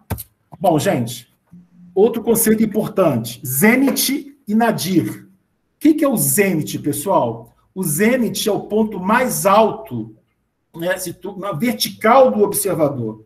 É o ponto mais alto na sua cabeça. Tá? Esse seria o zênite, dentro da esfera celeste. Tá? Bom, e o oposto, o sentido oposto, é o nadir. São termos que estão associados à orientação astronômica, né? Sempre que eu falar, está no seu, aquele astro está no seu zênite, então ele está o quê? Logo acima, no ponto mais alto da esfera celeste. Bom, gente, a visibilidade do céu também depende da localização do observador. Bom, se eu tiver próximo à linha do Equador, eu vou conseguir ver, né, a esfera celeste dos dois hemisférios. Conforme você aumenta a sua latitude, você não vai conseguir mais enxergar as estrelas do hemisfério norte. Por exemplo, lá no hemisfério norte, você tem a estrela polar, que é a estrela que te orienta para o polo norte. Né? Na navegação, é a estrela que vai te indicar onde é o Polo Norte. Vocês não vão conseguir, né, visualizar a estrela polar, porque nós estamos na esfera celeste sul. Imagina uma pessoa que está no polo, por exemplo, essa pessoa aqui está no polo. Como é que ele vai ver a esfera celeste? Como é que ele vai ver os astros, gente? Ele vai ver os astros circulando a esfera, né? 24 horas, ó. Nesse caso anterior, por exemplo, aqui, ó, uma estrela ou um planeta, ela nasce do leste e se põe no oeste. Tudo bem? Já se você se encontra no polo, em qualquer um deles, a estrela, o astro, ele não se põe. Ele nem nasce e não se põe. Vai ser sempre o mesmo céu, nesse sentido circulatório aqui. Só que essa pessoa, esse observador, não vai conseguir enxergar o céu da outra esfera, do outro hemisfério. Qualquer dúvida, gente, por favor, podem falar aí. Bom, gente, outro conceito importante, conjunção. O que seria a conjunção, gente? Seria, né, a aproximação aparente, né, entre os astros. O alinhamento entre os astros, observados na Terra. Nós vimos que no dia 21, se não me engano, né, Júpiter e Saturno vão aparecer para a gente como um único astro. Só que eles estão a milhões de quilômetros de distância. Só que para a gente, para o observador da Terra, observando a esfera celeste, eles vão aparecer o quê? Muito próximos. Agora, depois eu vou mostrar aqui, acho que é aqui. Bom, aqui. Júpiter e Saturno se aliarão de modo não repetido desde a Idade Média, tá, gente? Isso aqui é uma simulação que eu fiz naquele aplicativo Stellarium. Tá? Olha só que Júpiter e Saturno, dá até para ver aqui que as palavras, né, os nomes estão juntos. Ó. Júpiter, estão vendo? E Saturno. Os nomes estão, né, juntos. Porque esses astros vão aparecer para a gente como um só. Então, ele vai estar bem brilhante. Né? Olha o horário. 19h20. Qual é o dia, gente? Deixa eu só voltar aqui para ver o dia, para dia 21. Então, vocês já podem anotar aí, dia 21 de dezembro, em torno das 19h20. Como é que eu vou encontrar, gente? Como é que eu vou encontrar Saturno, Júpiter? Olha só na simulação que eu fiz. Eles vão estar próximo, né, do horizonte oeste. Mas, Paulo, como é que eu vou encontrar o oeste? Lembrem-se que o Sol nasce no horizonte leste e se põe no oeste. Então, você vai olhar para o oeste, para o horizonte oeste, vai jogar aqui um ângulo mais ou menos de, vamos arredondar, 16 graus, né?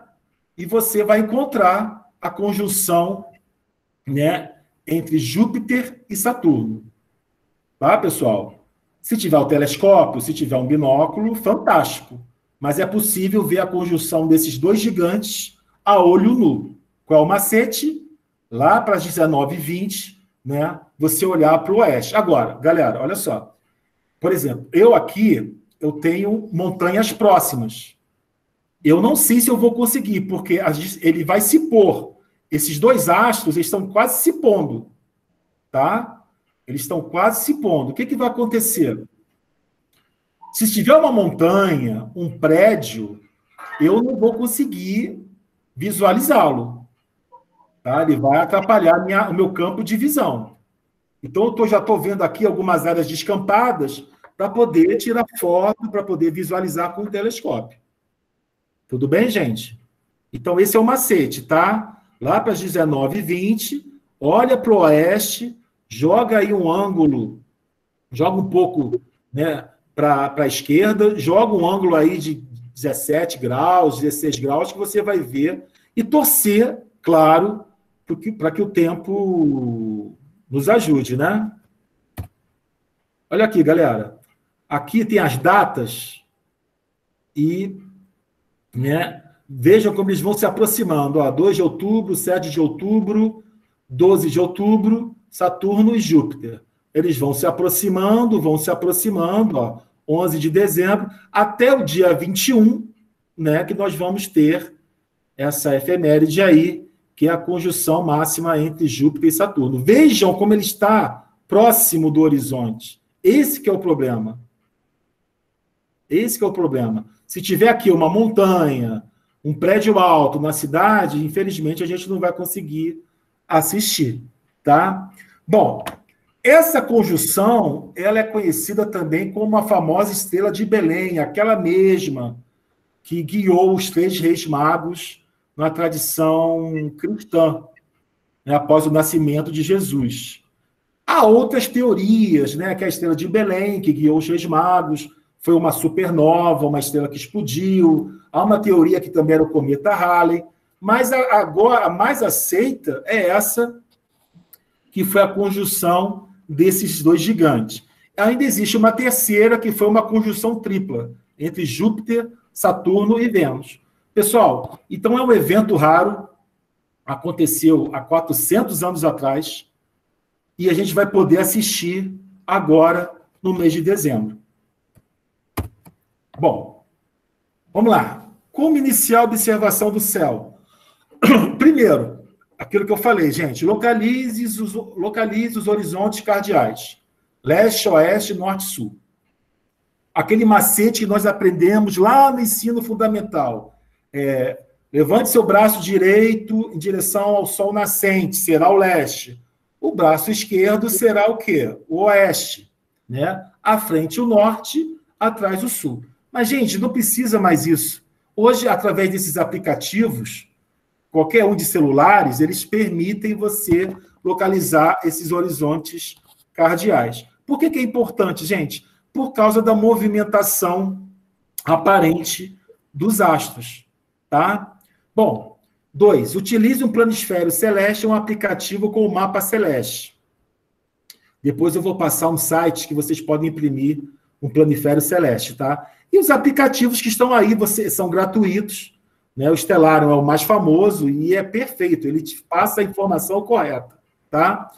3. Procure um lugar longe da poluição luminosa, isso é fundamental, né?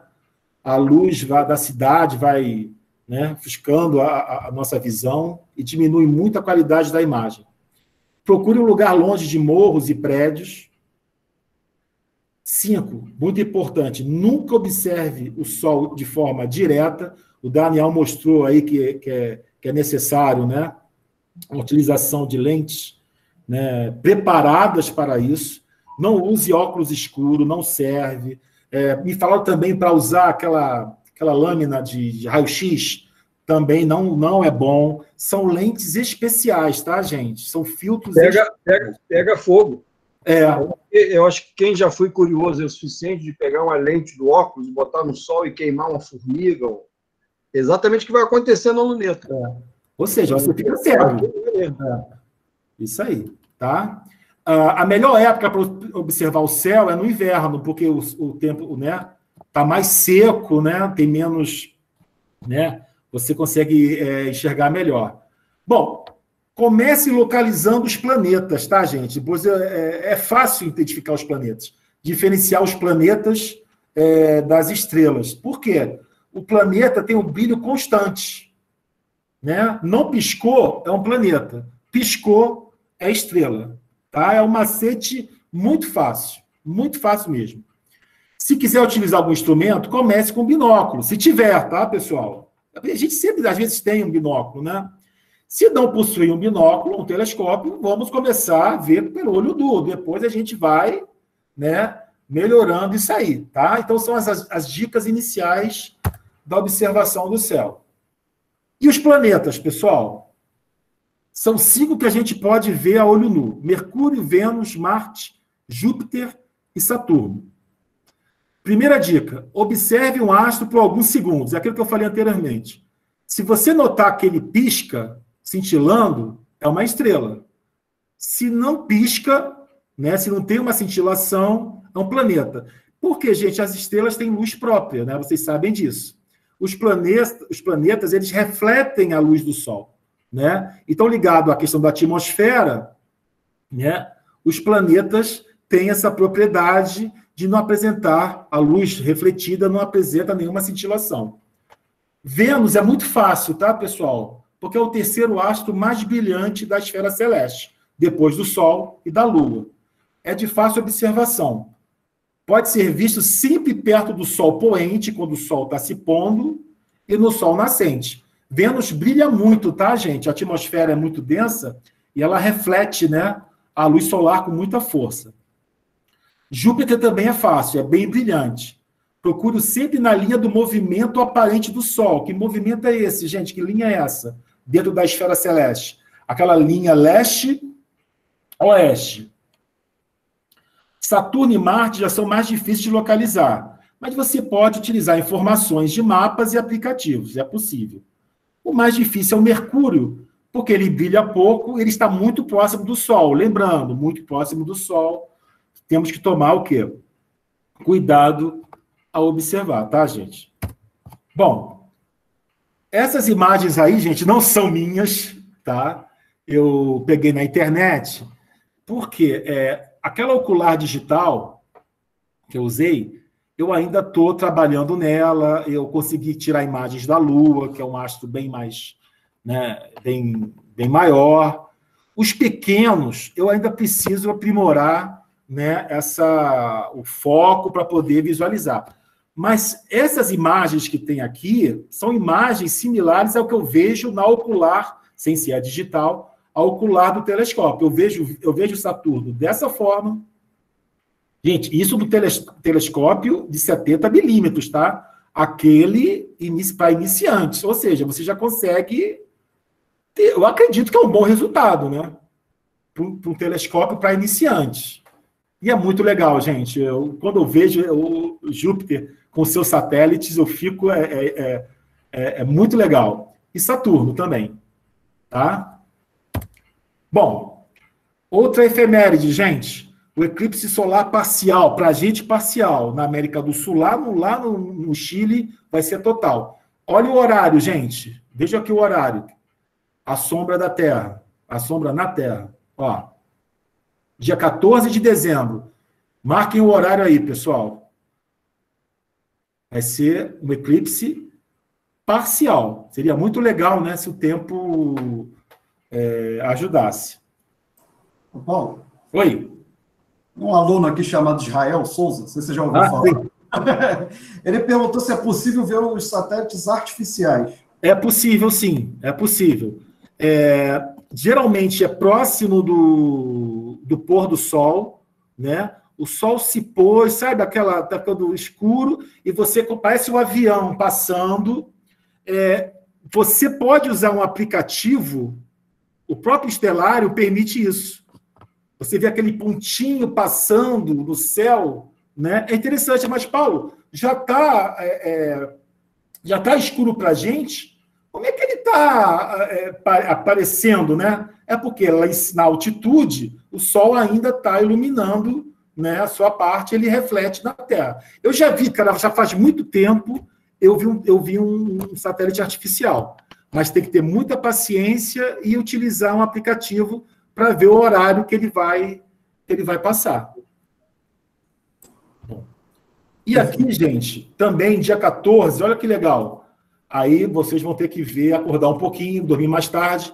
Entre 1h da manhã até as 4 do dia 14, a gente vai ter uma chuva de meteoros geminídeos. Que nome é esse? Geminídeos, porque essa chuva vai ocorrer na constelação de Gêmeos, né? As constelações, gente, né, que são regiões da esfera celeste, que podemos identificar algumas estrelas, os povos antigos criaram figuras mitológicas para identificar essas constelações. Então, qual o macete para a gente identificar as chuvas de meteoros? Né? Olha só, norte, horizonte norte, é só usar um GPS, um aplicativo, olha para um ângulo maior, né? Em torno de 60, 70 graus, você vai identificar as estrelas da constelação, né, de Gêmeos. Por isso, meteoros geminídeos. Tá? Você pode identificar duas estrelas que vão brilhar mais, que é a Polos e a Castor. Elas são as estrelas principais dessa constelação. E você vai ter, entre 1h da manhã até 4, uma chuva de meteoros. Tá? Muito legal também. Pode ser visto a olho nu. Gente, tem vários eventos aí, várias opções para a gente observar durante o mês de dezembro, tá? Bom, vamos passar para as imagens produzidas? Essa imagem aqui, eu estava começando, né? É uma imagem produzida por aquela ocular digital, ela tem 8 megapixels, né? E eu tirei uma foto da Lua, né? Lembrando que a gente só vê uma face da Lua, a gente não vê a famosa face oculta da Lua. Por que isso acontece?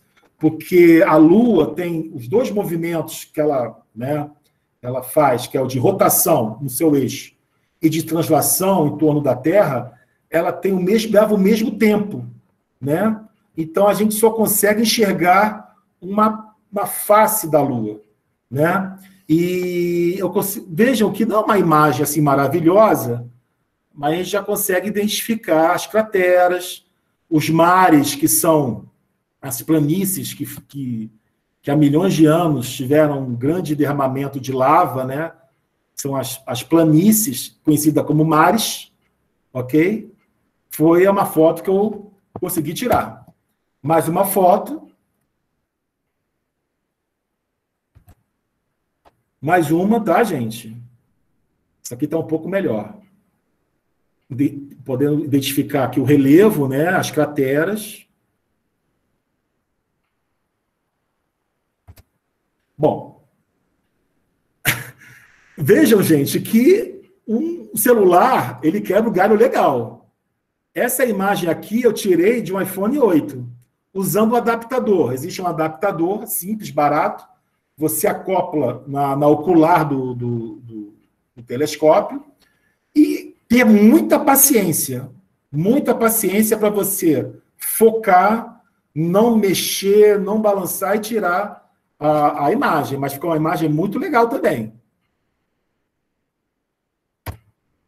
Bom, Aqui, gente, é uma imagem que eu tirei, né, do módulo lunar.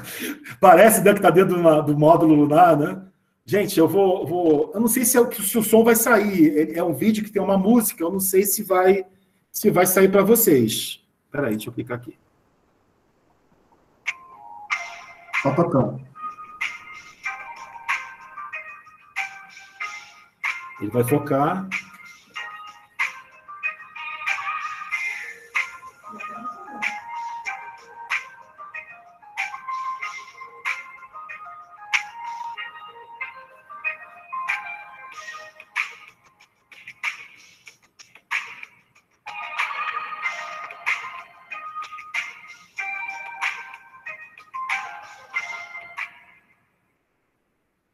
Vejam que em segundos, né, gente? Em segundos você já, né, o movimento da Terra, né, você já vai perdendo ela no seu campo de visão.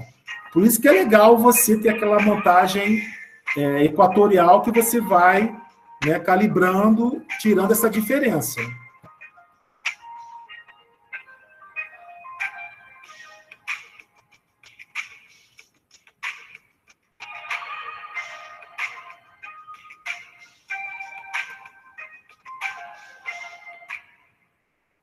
Bom, agora, essa aqui é já feita pela Ocular Digital.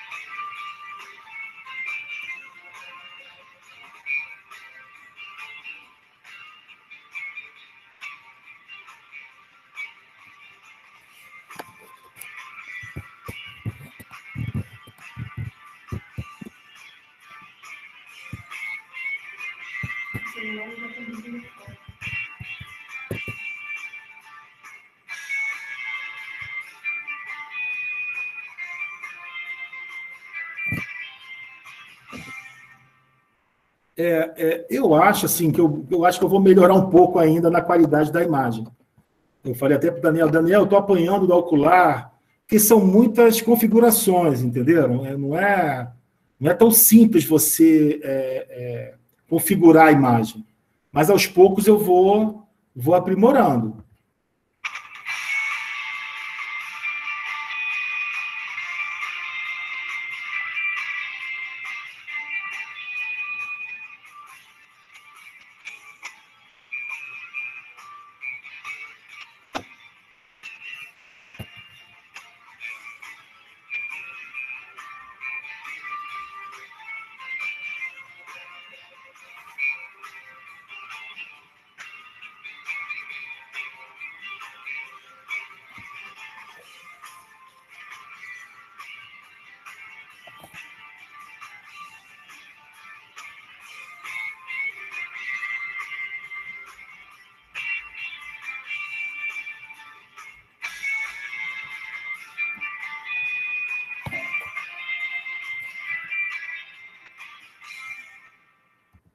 Bom, essa aqui já é usando novamente o iPhone 8.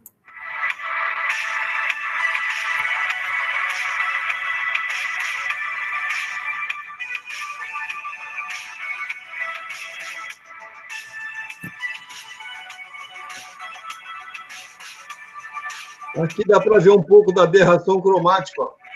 Oi? Dá para ver um pouco da aberração cromática aqui, ó. Nessa região embaixo aí, ó. Na parte aqui embaixo? Aqui, né? Dá para ver lá uma tira azul, vermelha, né, e amarela. Né? Vou botar de novo.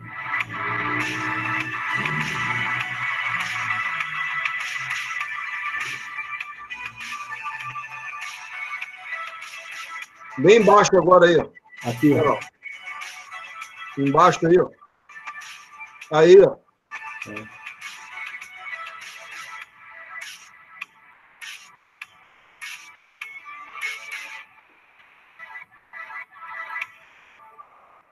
Legal, né? As crateras, E veja bem, eu repetindo, é um telescópio para iniciante, não é de grande desempenho. Bom, essa aqui é uma montagem que eu fiz, né, usando a ocular. E aqui, pessoal, bom, são as sugestões para aqueles que gostam, né, de astronomia, né? O aplicativo Stellarium, ele é gratuito, é para Android e Windows, é só você baixar, é muito legal, ele faz simulações, né, e mostra o céu em tempo real. Para essas efemérides que vão ocorrer agora em dezembro, se você tendo o Stellarium, resolveu todos os seus problemas, tá? Gente, tem um programa que vocês podem ver pela internet, que é Astrolab. É um programa da TV Unesp, em parceria com o Observatório Astronômico José Andriato, da Unesp, de Bauru. Cara, muito legal, tem temas variados de observação, planetas, estrelas, é uma linguagem super simples. Eu estou assistindo, estou adorando, tá? Vocês podem também acessar a Fundação Planetária da Cidade do Rio de Janeiro, na Planetária da Gávea, que também tem muita coisa boa. Eu vi esse site, Astronomia do Zenit, também é um site que divulga temas, conceitos, artigos, fotos, né? Você pode imprimir a sua carta celeste nesse site aqui, tá? É só escolher a latitude que você está e você imprime a carta celeste. Com o Stellarium, né, tá tudo resolvido. Mas se quiser uma carta, né, física celeste, você pode usar aqui. Quem tem o Telegram, você tem esse grupo aqui, que apesar que é para educadores, gente, tem informações assim super tranquilas ligadas à astronomia. Já no Instagram, você tem, né, o Observatório Nacional, que também tem muita informação boa. E procure um clube de astronomia da sua cidade, que acabando essa pandemia, eles podem fazer vários eventos. Quem sabe, né, o Clube de Astronomia em Paracambi, do FRJ, né, um projeto embrionário, tá? E depois dessas dicas, gente, que tal iniciarmos a observação do céu estrelado, tá? Eu gostaria muito que vocês tentassem ver, né, mesmo sem a utilização de telescópio ou binóculo, algumas dessas efemérides que vão ocorrer no mês de dezembro. Tá bom, pessoal? Obrigado aí. Agora, qualquer pergunta, por favor, deixa eu só...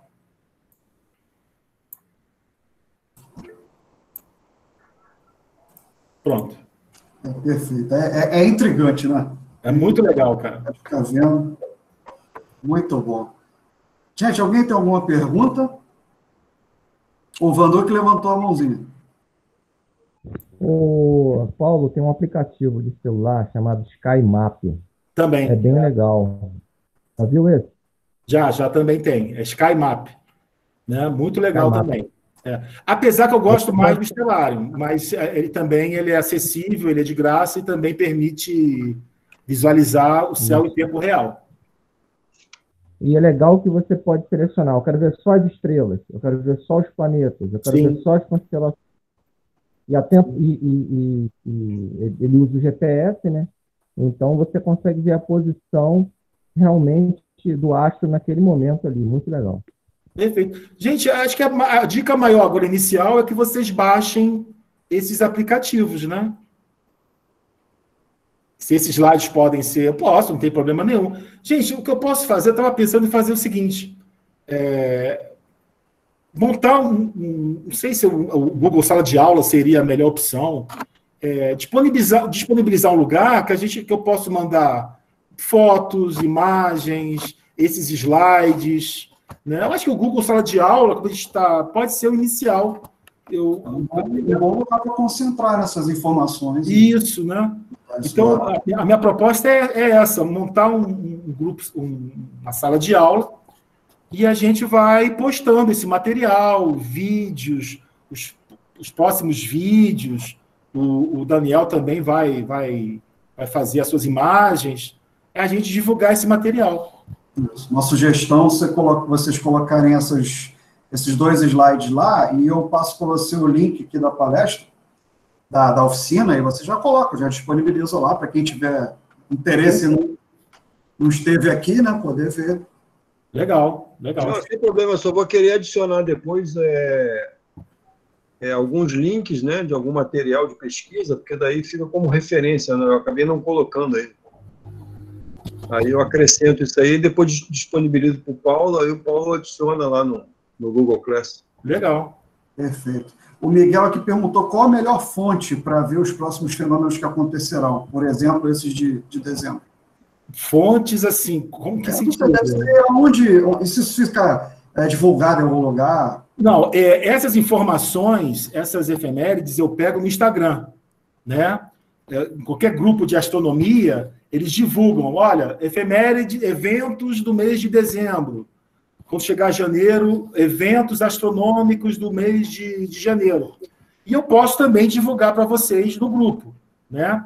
Gente, esses eventos de dezembro são eventos fantásticos, tá? Eu acho, assim, que vocês podem tentar visualizar alguns deles, que, por exemplo, a estrela de Belém, entre aspas, né, vai demorar mais 400 anos para ocorrer, e vai ocorrer agora para a gente, e pode ser visto a olho nu, desde que o tempo ajude, né? Qual o perfil no Instagram que você olha? Desculpa. Tem astronomia para iniciantes, tem vários. Eu vou ver qual o melhor e coloco lá no grupo. Eu vou ver qual o melhor. Eu acho que é astronomia para iniciantes, alguma coisa assim. Eu vou ver e divulgo lá.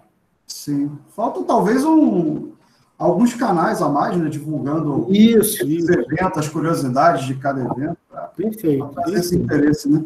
A Adriele falou aqui que Galera do Meteorito é um ótimo canal do YouTube, então tem uma sugestão.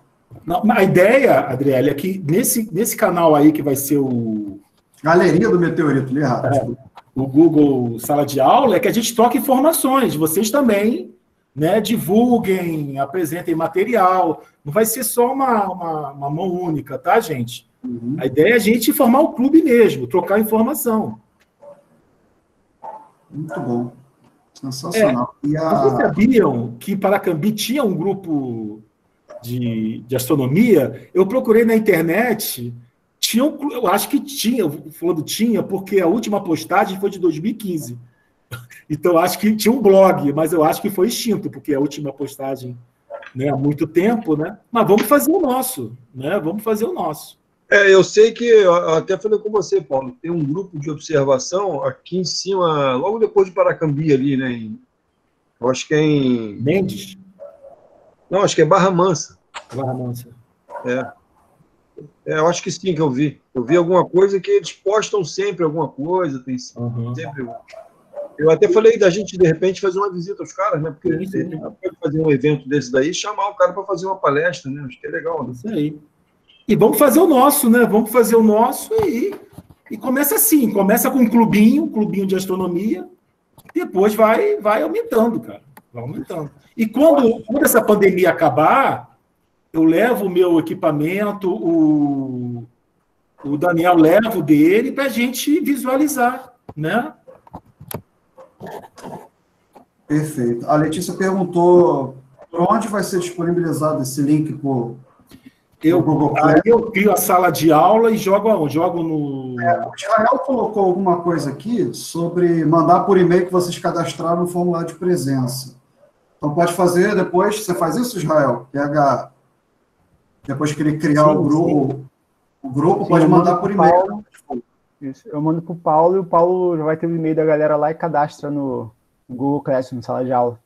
Alguma sugestão de nome? Alguma sugestão? Fica aberta aí. Vocês podem pensar e falar depois. Uma sugestão. Joga sugestão aí, galera. Clubinho, sei lá se tem clubinho. Então abre com um nome qualquer, depois bota uma enquete lá. Uma enquete lá, né? Legal. Mundo da Lua. Oi? Mundo da Lua. Aí, Mundo da Lua, isso aí. O próprio nome da oficina. Isso aí. Eu achei fantástico a ideia, se sair esse grupo. Paracambi no Mundo da Lua lá. Luciano. Gostei, Lu.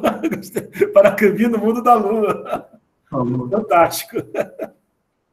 Mais alguma, gente? Mais alguma? O pessoal dando os parabéns, falando que foi muito boa a oficina. E foi sim, então acho que se não tiver mais nenhuma pergunta, agradecer. Paulo, Daniel, foi sensacional. Assim, o quanto isso é promissor, o quanto isso é bonito, né? O quanto isso é intrigante, empolgante. Então, parabéns, nota 10, disse o Banduque, e vamos lá, tomara que saia. Paracambi Mundo Falou, vai ser perfeito. Vai ser Legal. Pode estar aqui surgindo um belíssimo projeto. Isso aí. E um projeto que pode abraçar várias disciplinas, né? Inúmeras. Sem dúvida, sem dúvida. A quantidade de coisas que você pode abarcar aí no meio. Né? Aí. Então, legal. Eu gostaria até de agradecer aí a todos aí que participaram, né? Ao Thiago aí, ao Paulo, né? Porque a gente já viu conversando, na verdade, a respeito do telescópio, já não é de hoje, já é há bastante tempo, né?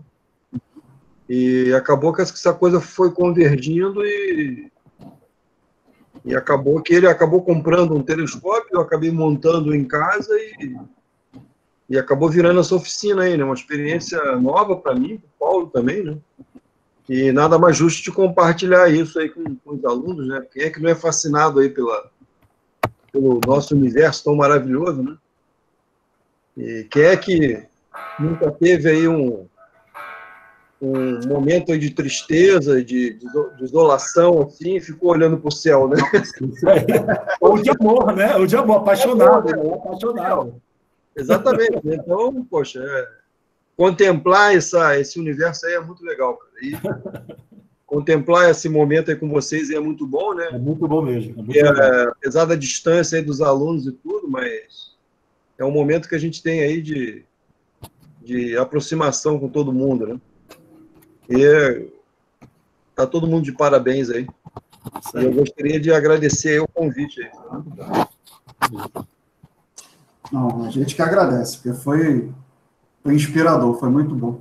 E é bonito, né? Parece que o céu ele é abrigo na tristeza e na alegria, né? Você olha para ele e Isso eu espero no próximo evento aí, na próxima semana, que a gente vai ter um telescópio lá, né? Pelo menos. Fantástico. Muito bom. Gente, obrigado aí por tudo, tá? Obrigado aí, Thiago. Tá? Obrigado, Israel. Parabéns pelo seu trabalho aí. Você que foi o grande... Eu todo tímido, não, Israel, não vou conseguir. Não, vai lá, mostra as imagens, né? E obrigado aí pelo convite. Obrigado, Thiago. Obrigado os alunos por aparecerem aí. Muito legal, gente. Obrigado pela participação de todos. Valeu aí os monitores, mandando muito bem. Israel, parabéns pela organização. Parabéns, professores, pela oficina. Sucesso, tomara que dê frutos mesmo, né? E é isso aí, gente. Lembrar que amanhã tem mais oficinas e mais palestras para a gente participar. Então é isso aí. Tiago, vou só convidar o pessoal aqui para o Sarau. É amanhã às 4 horas. Faz a propaganda aí, Luciano. 4 horas, Sarau, né? gente. Poesia e música. Vamos lá, 4 horas da tarde amanhã. E amanhã também, 8 horas da manhã, né? Vamos falar sobre Lima Barreto e o Morro do Castelo. Eu, o Rodrigo e o Fábio. Maravilha! Imperdível. São 8 horas, não? Eu acho. Eu vi